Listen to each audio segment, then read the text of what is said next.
Pensé que estaba hablando de otra persona. Y generalmente yo me describo como un doctor peruano que se fue a Estados Unidos, se casó con una americana y se quedó por allá. Y trabajo en un hospital del condado, me gusta hacer trabajo clínico y soy muy curioso. Y he visto acá con mucha alegría que hay mucha gente joven. Allá en Estados Unidos se está perdiendo la curiosidad entre los médicos. Y yo quisiera recomendarles que se mantengan con curiosidad, que traten de responder a sus preguntas ustedes mismos haciendo investigación, porque he visto que tienen excelentes profesores que lo van a guiar bien. Anyway, ayer me quedé corto de tiempo en mi presentación. Tengo la impresión de que hoy día me voy a quedar con tiempo extra, pero haremos preguntas más adelante, porque como vamos a ver, el área de sepsis neonatal es un área en la cual todavía quedan muchas preguntas por responder. A medida que voy con el tópico, van a encontrar algunos personajes argentinos. Como les expliqué, yo crecí en el Perú. Mi papá le encantaba el fútbol. Él jugaba por el Universitario, que es un club en el Perú.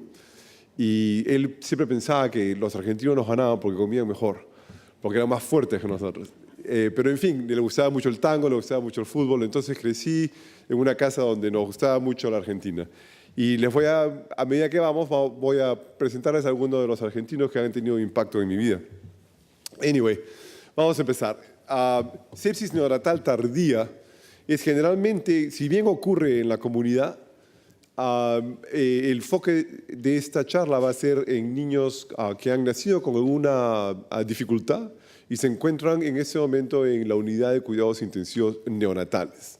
Entonces, la sepsis neonatal se va a definir como más de 72 horas de edad en una unidad neonatal.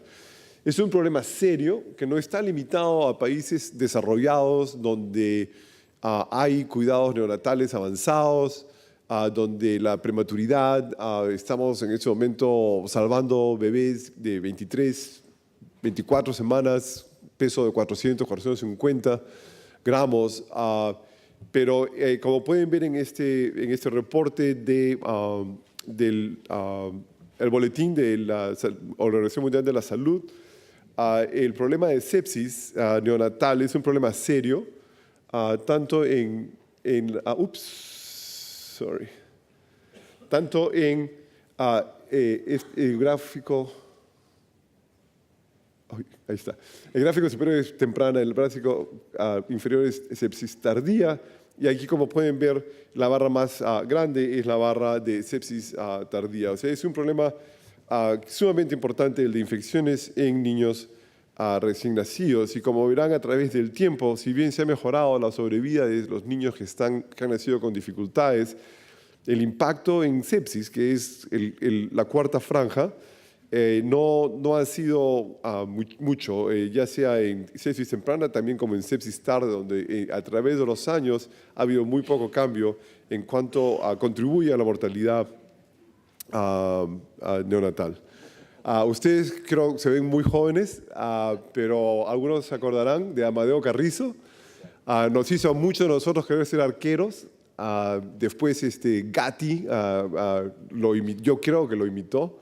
Y después el Pato Fillol, también yo creo que era un poco Carrizo, pero gran arquero, gran jugador de fútbol argentino y por un momento quise ser arquero como él. En general, la sepsis tardía, como expliqué antes, es la sepsis que ocurre en niños mayores de 3 días de edad que están en la unidad neonatal. Esto está asociado con un incremento en la mortalidad del 18%, también está asociado con muchísima morbilidad y resulta en estadía hospitalaria prolongada en la unidad de cuidados intensivos. Hay varios factores de riesgo en estos niños que los pone particularmente en riesgo para tener estos problemas. Tienen un sistema inmune inmaduro, sufren de una hospitalización prolongada con muchos procedimientos invasivos. Están intubados, tienen líneas centrales, están recibiendo hiperalimentación parenteral, etc. Todo les afecta muchísimo la microbiota en general y también los pone en riesgo por disrumpir las barreras naturales que ellos tienen. Una gran proporción de estos niños, más de la mitad de estos niños en algún momento van a tener sepsis, ya sea sospechada o documentada por cultivos positivos.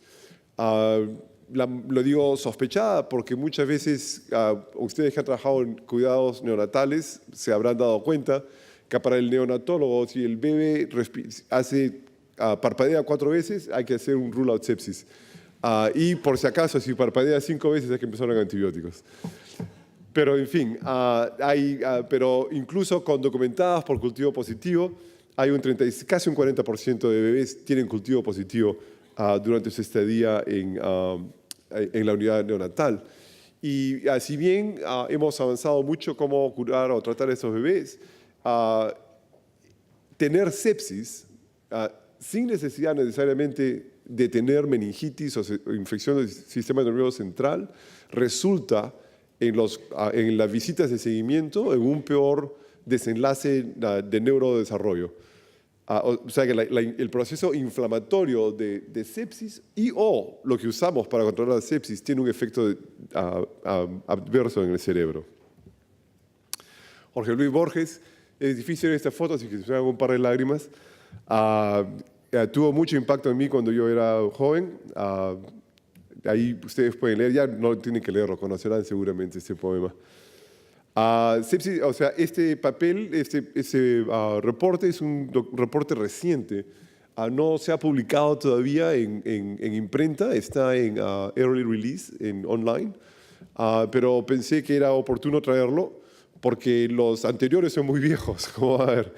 Pero ya se publicó en online, entonces lo puedo traer. Este es un grupo de lo que se llama el Neonatal Research Network. Es un grupo de 11 a 13 unidades neonatales. No todas las unidades participan en todos los estudios que hacen, pero es un grupo muy respetado. Son unidades neonatales de mucho prestigio, muy respetados. Entonces, los datos que salen de este grupo se consideran de mucho valor. En este caso, están viendo a los niños que son extremadamente bajos de peso y de prematuridad. Peso de 400 a 1000 gramos, prematuridad de 22 a menos de 29 semanas. Y lo que hicieron fue dividir el periodo de observación en 2 eras. La era 1, que fue del 2000 a 2005, y la era 2, que fue del 2006 a 2011. Y el desenlace principal que estaban buscando era la ocurrencia del primer episodio de sepsis por bacteria o por hongo. Y en este caso fueron incluidos solamente con cultivos positivos, y aquellos que eran potencialmente contaminantes tuvieron que haber sido tratados por 5 días. Y después, como van a ver, el análisis lo hicieron incluyendo y no incluyendo a los potenciales contaminantes. Los desenlaces secundarios fueron muerte debido a infección, estadía hospitalaria y edad al alta. En esta tabla un poco ocupada, pueden ver que los bebés en las 2 eras fueron muy comparables. Lo que era interesante es que en la segunda era se usaron mucho más esteroides prenatales y hubo mucho más partos por cesárea. Algo que datos recientes están sugiriendo que no pasar por el canal de parto puede tener un efecto importante en la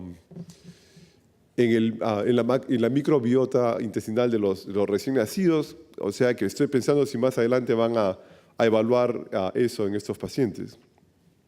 Interesantemente, como pueden ver, en LOS, ¿dónde está mi flecha? Ahí está. En LOS hubo una disminución en la cantidad de sepsis neonatal en la era 2 comparado con la era 1. Sin embargo, no hubo diferencia en mortalidad, no hubo diferencia en mortalidad asociada con infecciones. La estadía hospitalaria fue mayor y fueron dados de alta a una edad postmenstrual mayor. Especulan los autores que probablemente en la era 2 tuvieron pacientes que eran más prematuros, de menos peso, y probablemente eso resultó en la alta más tardía y a mayor edad, postparto. Pero la sepsis sí bajó. Este es un gráfico un poco complicado, pero si me siguen, van a ver ahí que hay mortalidad general está en azul, mortalidad general en la era 2, mortalidad asociada con infecciones en la era 1 y mortalidad asociada con infecciones en la era 2. Son las diferentes barras en ese orden. Y como pueden ver, hay una proporción más alta de niños infectados con microbios gram positivos en la era 2. Igualmente, en la era 2 la mortalidad fue más alta en los pequeños bebés que tuvieron late onset sepsis. Si quieren, les dejo eso un momentito ahí para que puedan ver el gráfico, pero la segunda set de barras son las infecciones por gram positivos. La tercera son las infecciones por gram negativos. Entonces pueden ver el 17 al 22 cómo hubieron una mayor mortalidad en los gram positivos. Lo cual es interesante, porque si vemos a los organismos que fueron recuperados durante este primer episodio de sepsis, vemos que aún los gram positivos son la gran mayoría de los organismos recuperados, y de aquellos, los estafilococos coagulasa negativos están sobre representados, y después hay estafilococo dorado y algunos otros. Similar a lo que vamos a ver después, que es el estudio anterior que hicieron ellos, los gram negativos representan más o menos un tercio, y Cándida es el único en el cual se notó una significativa diferencia entre la era 1 y la era 2, que las infecciones fueron menores. No está en el gráfico, pero las infecciones polimicrobianas fueron mayores en la era 2. Lo que es interesante es que el año durante el estudio fue un factor importante en late onset sepsis. Este gráfico muestra que hasta el año 2009 la sepsis siguió incrementando y de ahí bajó significativamente. Lo que ocurrió es que en Estados Unidos la gente que paga por el cuidado médico decidieron que no iban a pagar por enfermedades que ocurrieran mientras estábamos cuidando a los pacientes. Y que la teoría era que nosotros podíamos prevenir eso. Entonces, al principio nosotros dijimos, ¿cómo se les ocurre? Estos muchachitos prematuros tienen muchas infecciones, qué sé yo, es imposible. Dijeron, no, cero infecciones. Entonces, bueno, todo el mundo dijo, vamos a ver qué hacemos. Muchos centros empezaron a realizar lo que se llaman paquetes de cuidado, sobre todo de las líneas centrales. Cómo poner líneas centrales, cómo mantener las líneas centrales, quién pone y quién cuida las líneas centrales, y vamos a discutir eso un poco más adelante. Entonces, esto es probable que refleje, como van a ver ahorita, una significativa disminución en las infecciones por coagulasa negativa, estafilococos por coagulasa negativa. También es interesante saber que incluso en estos centros que son de mucho prestigio, hay diferencia significativa entre la cantidad de infecciones que ocurre entre centro y centro. La mayoría de los centros, 7 de los 12 centros, han demostrado una significativa disminución en la cantidad de infecciones, pero los otros no han demostrado siguen teniendo el mismo número de infecciones que tenían antes. Y cuando comparan a los centros, todos ellos, contra aquel que tuvo menos infecciones, como el centro base o como el centro estándar, a 9 de los 11 centros que se compararon tuvieron infecciones más frecuentes que el centro estándar. Entonces, hay mucha dependencia en el centro, en cómo manejan a los pacientes, en qué riesgo van a tener de infecciones. Como le dije, a mi papá le encantaba el tango y su tango favorito era Cambalache. José Santo Discépolo, seguramente un poco pitonizo, porque nos dijo que el mundo era una porquería en el 506 y también en el 2000. Y creo que descubrimos que probablemente estaba en lo cierto. Este es un trabajo anterior del mismo grupo. Quisiera que lo vean para que puedan hacer una comparación y tiene un poco más de información sobre la mortalidad. Ahí pueden ver que el 70% de las infecciones, muy parecido, fue por gram positivos, 18 por gram negativos y 12 por cándida. En el último estudio vieron 6.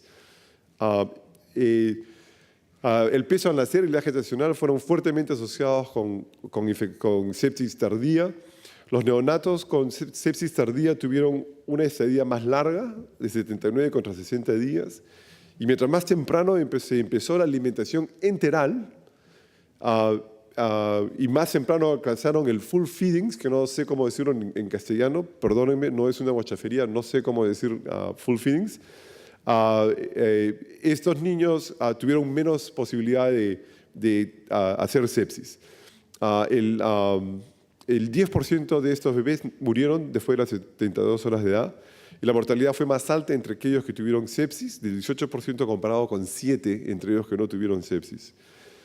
Los gram negativos tuvieron la mayor probabilidad de morir, las infecciones por gram negativos, y aquellos con infecciones por gram positivos tuvieron el mismo riesgo de morir que aquellos que no tuvieron infecciones. Entonces, vayan dándose cuenta de lo que estoy tratando de decir acá. No es lo mismo, como decía mi papá, amar que ser amado.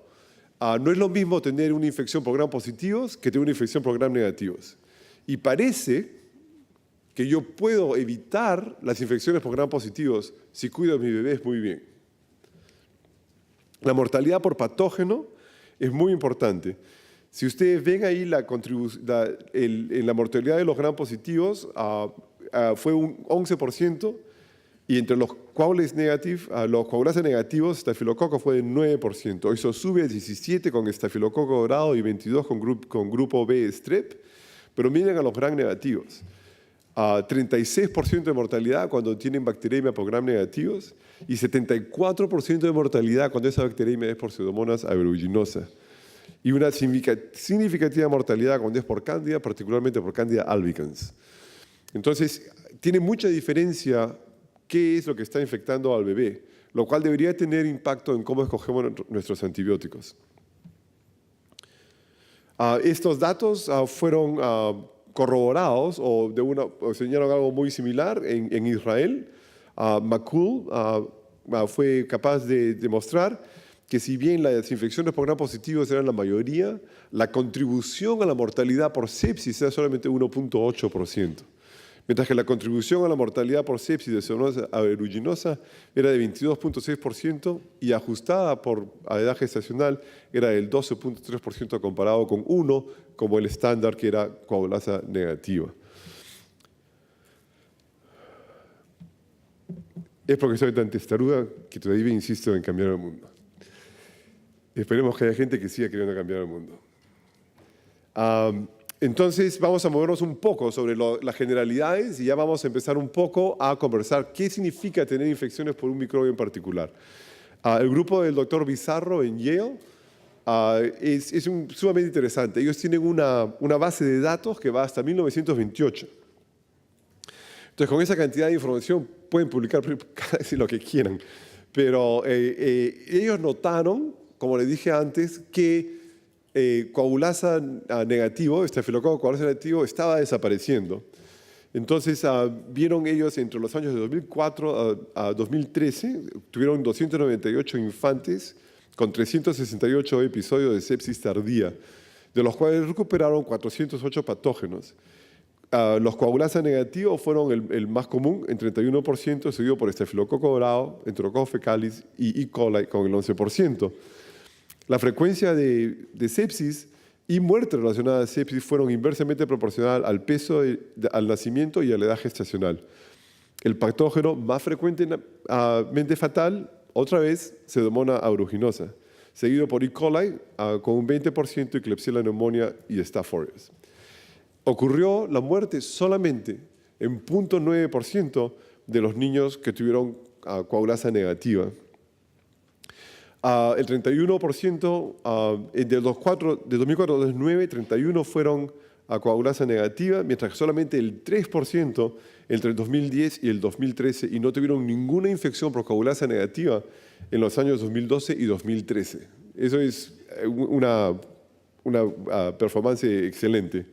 La estadía y mortalidad no cambió entre los periodos, pero la tasa de mortalidad en infantes con sepsis aumentó de 7 a 19%. Entonces se está dando cuenta que si yo saco a la coagulasa negativa de los niños con sepsis, la mortalidad por sepsis va a aumentar. O sea, mi cantidad de sepsis va a bajar, pero mi mortalidad de sepsis va a aumentar porque ahora ya estoy lidiando solamente con gram negativos y con cándida. Ese gráfico muestra el impacto que tuvo estos cambios que hicieron para evitar lo que llamamos allá CLABSI, Central Line Associated Bloodstream Infections, son bacteriemias asociadas con líneas centrales.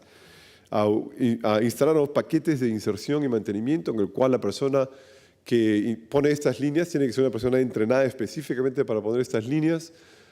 Usan barrera completa, sombrero, máscara, guantes estériles, mameluco, cobertura amplia del bebé, etc., como si estuvieran en la sala de operaciones. Pero no solamente eso, sino que hay equipos de enfermeras que ponen estas líneas y ellas son las mismas, que son las únicas que están permitidas cambiar los parches, los vendajes, que los cambian al tercer día y después una vez a la semana.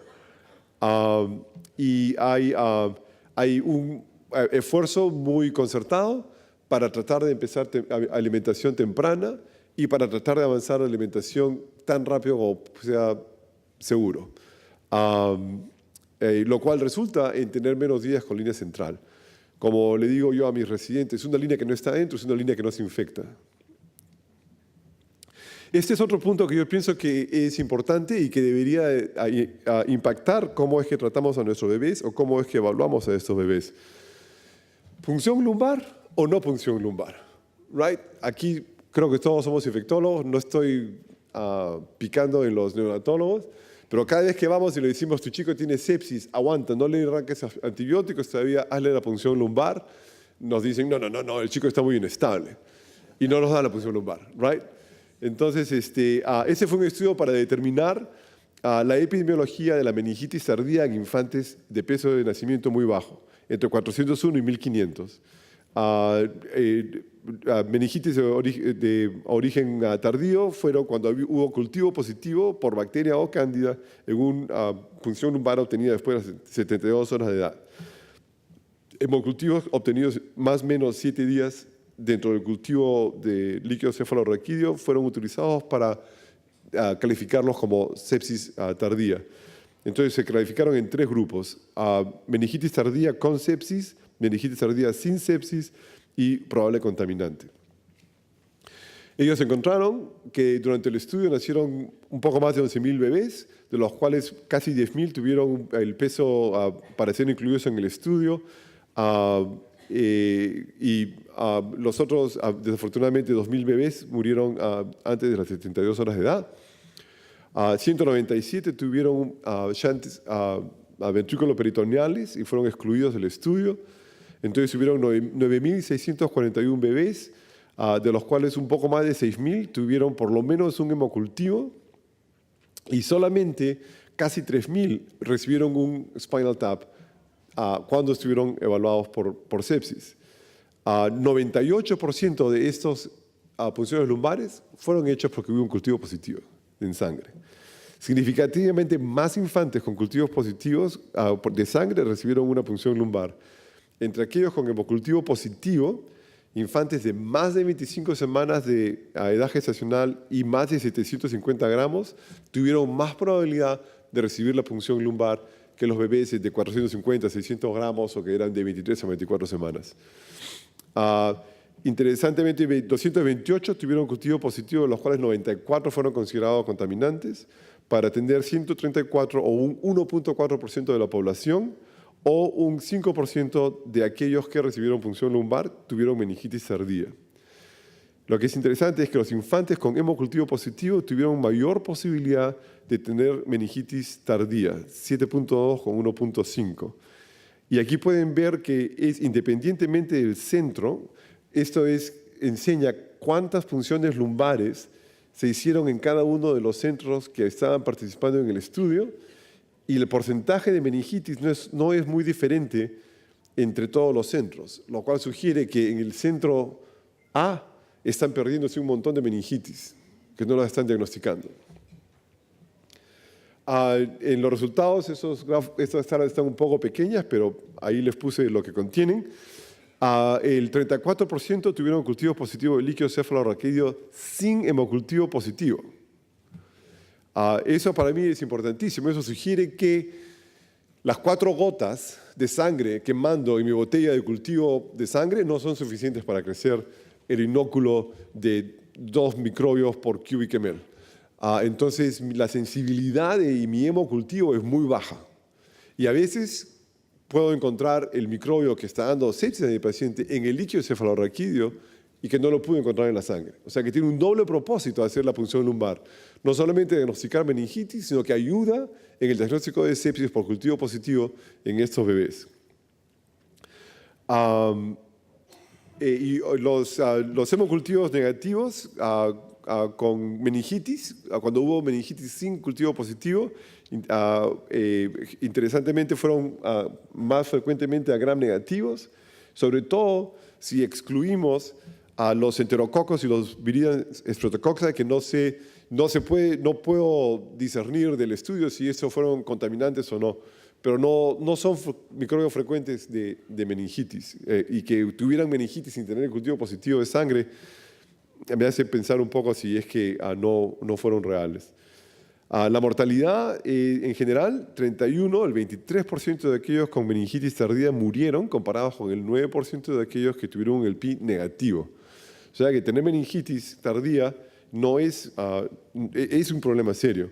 La probabilidad de muerte estuvo aumentada en todos los pacientes que tuvieron infección, pero la proporción de infantes que murieron fue mayor entre los que tuvieron gram negativos y los que tuvieron cándida, comparados con los que tuvieron gram positivos. Bueno, ¿cómo puede un programa de argentinos sin hablar de San Martín? Right? Ese balconcito que ven ahí es el balcón de Huaura, que todos hemos pasado por ahí en algún momento para ver dónde San Martín nos declaró independientes. Este es un estudio similar al anterior, pero este es mirando las infecciones urinarias y la correlación entre cultivos positivos de orina y cultivos positivos ya sea de sangre o de líquido cefalorraquídeo. Este estudio fue realizado en un conglomerado que se llama Pediatrics, que tiene unidades de cuidados intensivos neonatales a lo largo del país, en Estados Unidos. Entonces, tienen una base de datos muy importante y pueden hacer estudios muy importantes porque tienen mucho poder estadístico debido a la cantidad de bebés que manejan. Entonces, en este estudio, ellos tuvieron más de 500.000 de bebés de menores de 120 días de edad en 322 unidades neonatales con por lo menos un cultivo de sangre, orina o cefalorraquídeo. Casi 6.000 tuvieron 8.000 urocultivos positivos, 984 reunieron el criterio de infección de tracto urinario en 1.162 ocasiones. El cultivo de sangre fue positivo en el 84% y del líquido cefalorraquídeo, perdón, 976 o 84% y el líquido cefalorraquídeo 77 veces o 7%. 127 de 976 o un 13% y 2 de 77 o un 3% tuvieron concordancia entre orina con sangre y orina con líquido cefalorraquídeo. O sea que la orina es otro líquido estéril que nos puede ayudar en la evaluación de sepsis en pacientes neonatales y que frecuentemente es omitida en la evaluación de sepsis. Esto es más importante cuando vemos el impacto de tener cándida en la orina. Ese fue un trabajo por el grupo de Duke que ellos habían notado que veían que los niños en los cuales se aislaban cándida solamente de la orina no iban tan bien, que probablemente estaban más seriamente comprometidos. Entonces ellos evaluaron a niños que tenían candiduria exclusivamente, sin haber tenido candidemia. Y en esta tabla pueden ver que no hubo diferencia en la muerte, ni muerte o desarrollo neurológico más adelante entre los bebés extremadamente de peso bajo que tuvieron candiduria comparados con aquellos que tuvieron candidemia. Entonces, la candiduria en niños de extremadamente peso bajo debe urgir una evaluación completa como si el paciente tuviera candidemia. Hay que hacer evaluación de los ojos, ecocardiograma, y tratarlos como si fuera por lo menos 14 días, como si fuera una candidemia. Yo pienso que ese fue un trabajo bastante importante. Mafalda, creo que todavía es popular. No sé si los muchachos jóvenes saben quién es Mafalda, pero... enterocolitis necrotizante. Yo soy un poco ambicioso y estoy tratando de convencer a mi hospital que nosotros podemos ser los que erradicamos la enterocolitis necrotizante. Pero vamos a ver, yo creo que otros me van a ganar. Pero si se ponen a pensar, todas las infecciones y todo lo que les he venido hablando de las infecciones por gram negativos, mantengan eso en mente mientras que discutimos esto. Entonces, enterocolitis NEC afecta aproximadamente al 7% de los niños que tienen un peso entre 500 y 1500. Es severa, no es broma. 20 a 30% se mueren de complicaciones de NEC. Los sobrevivientes frecuentemente sufren secuelas significativas, incluyendo insuficiencia intestinal quirúrgica y sufren infecciones recurrentes. Incrementa sustancialmente el costo del cuidado de los bebés prematuros, no solamente durante la estadía en el ICU, que se van a casa a los 3 o 4 meses de edad, pero en los años que siguen, debido a las infecciones recurrentes, rehospitalizaciones, hiperalimentación parenteral, complicaciones de hiperalimentación parenteral, le cuestan a los seguros como $1 millón al año. El temor de la NEC resulta que la gente no se anima a poner alimentación aún muy temprano porque está demostrado que la alimentación está directamente relacionada con NEC. Hay mucha especulación en si es la cantidad, si es la carga de calorías, si es la frecuencia, etc. Todavía se está tratando de elucidar. Y esto resulta en catéteres prolongados, incremento de infecciones centrales y la toxicidad de la alimentación parenteral, resultando en enfermedad hepática en muchos de estos bebés. La inmadurez del tracto gastrointestinal, el tipo de alimentación, no solamente la alimentación, sino el tipo de alimentación que reciben esos bebés, el tiempo y la cantidad de alimentación que reciben, la ecología microbiana intestinal, son todos factores que van a afectar el riesgo del NEC. La mucosa intestinal del bebé prematuro tiene una susceptibilidad particular y yo creo que hay más y más consenso que hay un factor genético que afecta el riesgo de los bebés a tener NEC. Y ahí es una de las áreas donde estoy tratando de poner mis esfuerzos, porque yo pienso que estos niños no pueden, primero la alimentación les cambia la microbiota, que les da inflamación, y después no pueden parar la inflamación. Genéticamente no pueden parar la inflamación. Eso es lo que está metido en mi cabeza. Este es un gráfico que enseña más o menos lo que les he conversado, lo que New llama una dysbiosis, donde hay falta de alimentación enteral, TPN, antibióticos que impactan la microbiota y el tipo de alimentación que van a resultar en esta disbiosis que pone a estos bebés en riesgo para necrotitis enterocolizante. Este es un gráfico que son muy bonitos, ¿no? Los gráficos del New England, pero lo que está tratando de enseñar acá es los factores que hemos discutido. Una microbiota alterada con factores genéticos, todo combinado con una inmadurez intestinal, donde hay poca cantidad de moco, hay disminución de inmunoglobulina A, hay poca adhesión entre las células y la integridad del intestino en el prematuro está comprometida. Todo eso resulta en una inflamación exagerada que eventualmente resulta en enterocolitis necrotizante. Se ha encontrado que en bebés con NEC tienen una mayor proporción de proteobacteria y el genus Klebsiella parece que es muy rica en lipopolisacáride,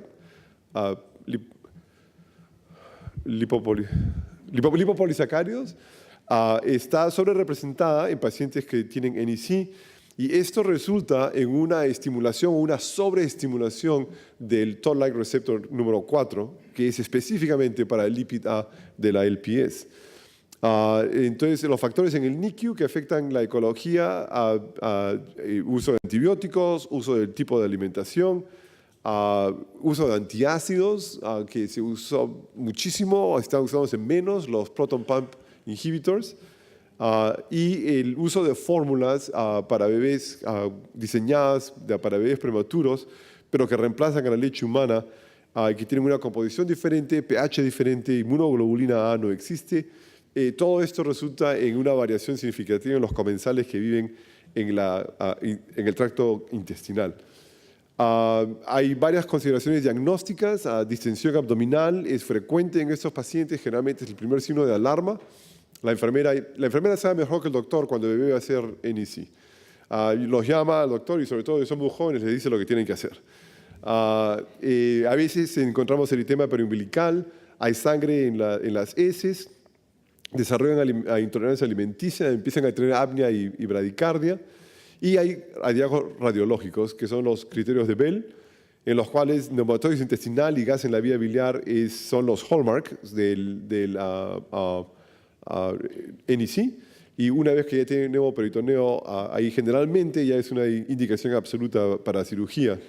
Hay varios marcadores biológicos que se han utilizado para tratar de diagnosticar o enfatizar el diagnóstico de necrotitis de NEC. La proteína C reactiva, la calprotectin, que estuvimos conversando con nuestros colegas temprano, que se está utilizando cada día más en todos los escenarios, interleuquina 8, y hay varios estudios que están observando la detección de compuestos orgánicos volátiles en heces que tienen correlación con la microbiota que existe en esas heces como factores de riesgo para NEC. Esta es una revisión de los tratamientos que están indicados para los diferentes estadios de diagnóstico. Como pueden ver, no todo el mundo que tiene necrotasia intracolante va a necesitar antibiótico o cirugía. Con certeza, una vez que tienen neumatosis intestinal, tiene que tener antibióticos, pero hay mucho debate. Si el chico que tiene un poco de distensión tiene que ir en antibióticos y si va, por cuánto tiempo tiene que ir. Y ya hay las indicaciones clásicas para cirugía cuando tienen neumoperitoneo. Las medidas preventivas probablemente es donde tenemos que poner más atención. El uso de leche humana yo creo que ya no existe duda que el uso de leche humana es fundamental en la prevención de NEC. Entre la leche humana, la leche materna es más importante que la leche humana.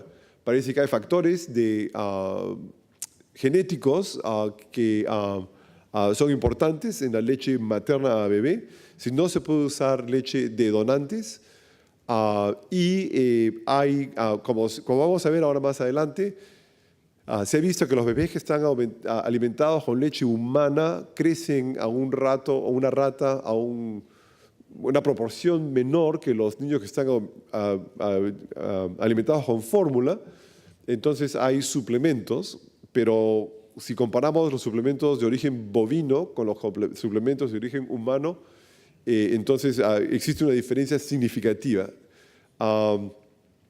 Yo pienso que la leche, las fórmulas neonatales resultan en un proceso inflamatorio, no son una proteína natural para el bebé. Esto combinado con la microbiota que hemos nosotros modificado con antibióticos, o que hemos modificado con las fórmulas que damos, resulta en un proceso inflamatorio que va a llevarnos al NEC.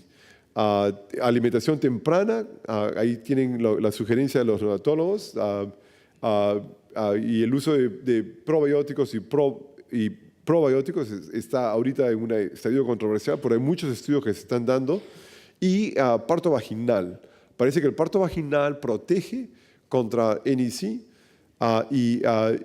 parece que hay una supresión durante el parto del IRAK1, que es el interleukin-1 receptor A kinase, que es una molécula proinflamatoria en la cadena del TLR4.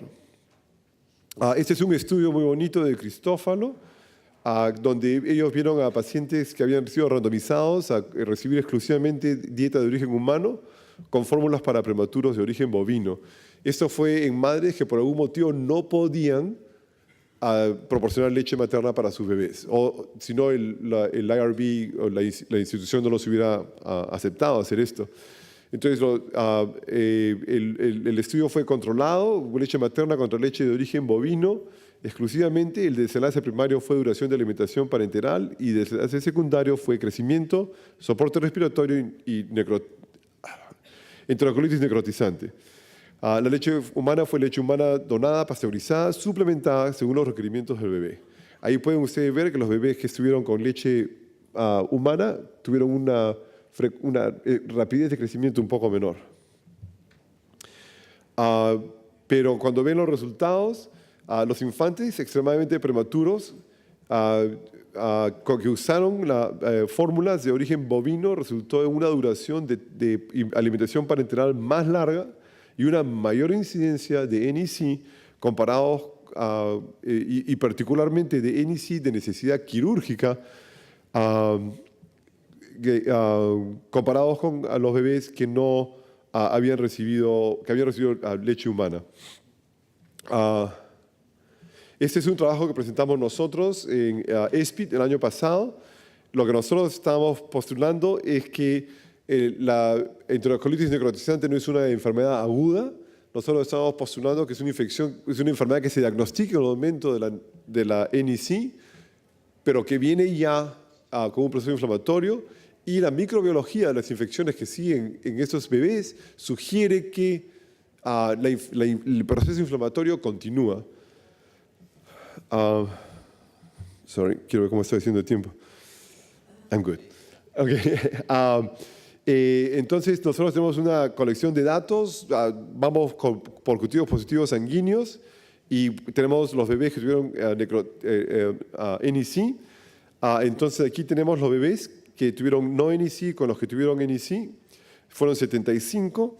De esos 75, bacteremia durante el NEC ocurrió en 23 pacientes, de los cuales 6 o el 26% de ellos murieron.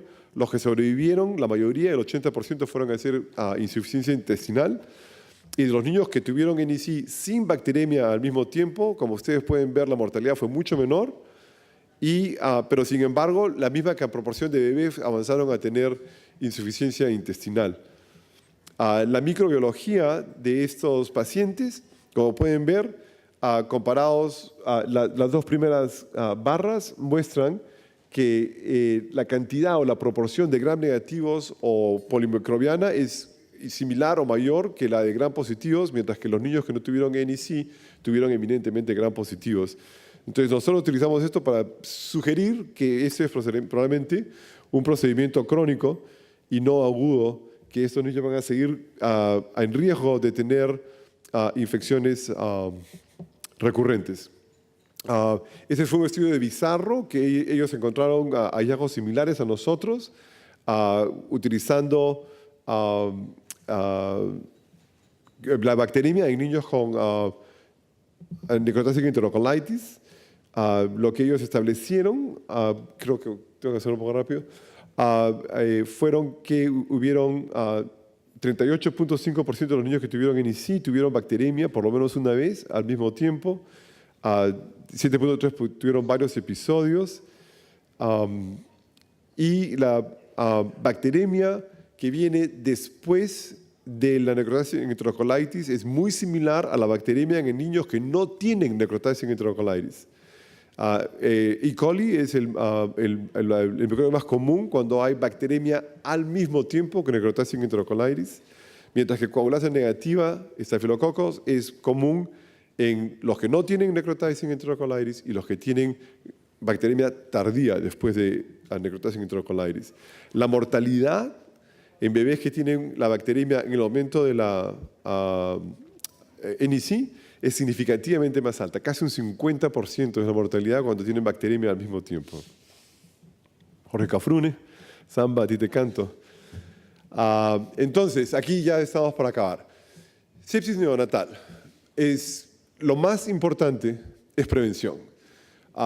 Tratarla va a ser difícil, diagnosticarla va a ser difícil, pero podemos prevenir sepsis neonatal. Como dijo uno de los expositores en una de las charlas que fue hoy día temprano, la higiene de las manos es cardinal. Los que no son infectólogos no nos creen que estamos haciéndoles lavarse las manos por gusto, Pero la higiene de las manos, lo que estamos utilizando allá son frotes de alcohol, gel, y nadie puede tener uñas sintéticas en el hospital y todos tienen que tener uñas cortas. Las líneas centrales hay que ponerlas con gente especializada en poner líneas centrales. Hay que tener barrera completa en el momento de poner líneas centrales. Hay que hacerlo bajo condiciones estériles y con equipos de enfermeras que hacen la inserción y el mantenimiento de las líneas centrales. Y siempre minimizar el uso. Nuestras enfermeras tienen que preguntarle al doctor todos los días, durante rondas, si todavía necesita la línea central. La alimentación tiene que ser leche materna, leche de madre en la medida de lo posible, si no leche materna donada, y los suplementos tienen que ser suplementos humanos. Es carísimo, pero tienen que ser suplementos humanos y se tiene que empezar temprano. Los antibióticos, hay que evitar los antibióticos en la medida de lo posible. Hay que usar el espectro estrecho. Siempre podemos disminuir el espectro si sabemos qué estamos tratando y tenemos que decidir cuánto tiempo vamos a tratar. Tratar un NEC por 3 semanas es una locura. Y tratar por sospecha de una manera indefinida también es probablemente no muy astuto. Y profilaxis con fluconazol, como describí ayer, y probablemente en unidades donde hay una incidencia alta de cándida, se ha demostrado que el fluconazol utilizado apropiadamente no tiene significativa toxicidad. La evaluación, la cuenta de sangre y las cuentas de bandas y plaquetas es pocamente significativa. A mí me encantan las plaquetas. Un chico que tiene plaquetas normales es un chico que está bien. Cuando se le empiezan a caer las plaquetas es cuando me empiezo a preocupar muchísimo. Marcadores, como hemos contado, yo uso el CRP y estoy tratando de estudiar cuál es el impacto de usar calprotectin en heces como un marcador de inflamación de intestino. Conocer la microbiología de su unidad, hacer cultivos de sangre. Hay gran controversia entre si los cultivos deben ser de sangre periférica o de la línea central. Uno sacrifica algo. Si yo hago los cultivos de la vena periférica, voy a sacrificar el volumen de sangre que mando. Y si mando de la línea central, probablemente voy a crecer colonizantes de la línea central. Entonces, es un tira y afloja, pero eso es algo que se tiene que considerar. Hacer cultivo de orina, hacer punción lumbar. Yo no pienso que el aspirado de tráquea nos da mucha indicación, a no ser que el chico tenga signos y síntomas sugerentes de neumonía hospitalaria. Radiología, sobre todo de abdomen. Rápido quiero contarles un estudio que todavía no se ha publicado, que tuve la oportunidad de revisar. Le pedí permiso al doctor Black, porque va a salir en PIDJ, y ellos comparan temperatura en la axila con temperatura en la planta del pie. Y cuando ven que la temperatura se separa por más de 4 horas, miran qué tipo de sensibilidad tiene en predecir que estos niños puedan tener sepsis. Como estoy saliendo de tiempo, me van a tener que creer que tiene una habilidad muy grande de pronosticar sepsis, sobre todo cuando es por gram negativos. El tratamiento, hay que conocer la microbiología de su unidad. Tienen estafilococo dorado, tienen estafilococo resistente a la meticilina, tienen un problema con pseudomonas, tienen un problema con KPC. Eso tiene que decidir cómo van a usar sus antibióticos. Yo creo que abusamos un poco de la cobertura de anaerobios en estos bebés, incluso cuando tienen NEC. No hay datos que sugieren que los anaerobios tienen un rol importante en estos pacientes. Sin embargo, cada vez que estos pacientitos se les hincha la barriga, van ya sea en meropenem o en pip-tazo. A mí me gusta cubrir pseudomonas. Yo creo que les he demostrado, probablemente con un bias, porque yo quiero cubrir pseudomonas, que a mí no me interesa cubrir el coagulasa negativo de arranque. Yo tengo tiempo para tratarlo. Lo que no tengo tiempo es para perderme unas pseudomonas. Entonces, yo sugiero, y mis neonatólogos me combaten con pasión, porque hay gente sumamente respetada en el ambiente infectólogo, neonatólogo, que insisten que es ampicilina con gentamicina o nafcilina con gentamicina si tienen un problema con estafilococo dorado. Yo estoy seguro que todos ustedes conocen a Pablo Sánchez. Si él estuviera acá, Pablo no me dejaría hablar, porque él sabe que yo uso cefepime, pero yo siempre puedo parar, siempre puedo pasar a otro antibiótico, pero no me va a dar tiempo a las pseudomonas. Si no la curo en las primeras 24 horas y hubo pseudomonas, no voy a tener éxito. Estos son gráficos de nuestra unidad. Este es el último diapositiva. Como pueden ver ustedes, la cantidad de estafilococo dorado que tenemos es igual a la cantidad de estafilococos EPI y a la cantidad de otros coagulados negativos. Entonces tenemos un problema significativo con Staph aureus, pero solamente el 20% de estos son MRSA. Ahí ven que tenemos un tercio de gram negativos. Afortunadamente, pseudomonas no es un problema grave, y eso es lo que mis neonatólogos me dicen que yo estoy soñando, sueños de opio, cuando quiero usar cefepime. Y a Cándida hemos tenido una mejoría impresionante en nuestra incidencia de Cándida. Es muy, muy, muy importante que ustedes tengan estos datos para su hospital, para que puedan tomar las decisiones adecuadas de cómo tratar a sus bebés con los antibióticos de menor espectro por el menor tiempo posible. Y lo último que quería comentarles es que fíjense el porcentaje de cultivos de sangre que van a ser positivos. Son positivos casi el 85% de las veces en menos de 24 horas. Entonces, si usted le puede decir a su neonatólogo, mira, aguántate, el chico se ve bien, estamos tranquilos, dame 24 horas antes de arrancar tu antibiótico. Y si lo vas a arrancar, hazme una punción lumbar. Entonces, en 48 a 72 horas podemos con confianza parar los antibióticos. Si el cultivo de sangre y el cultivo de líquido cefalorraquídeo y de orina son negativos, nos da mucho más confianza para parar los antibióticos. O en el chico que está bastante estable, para no empezar los antibióticos y reevaluar en 24 horas. Gracias.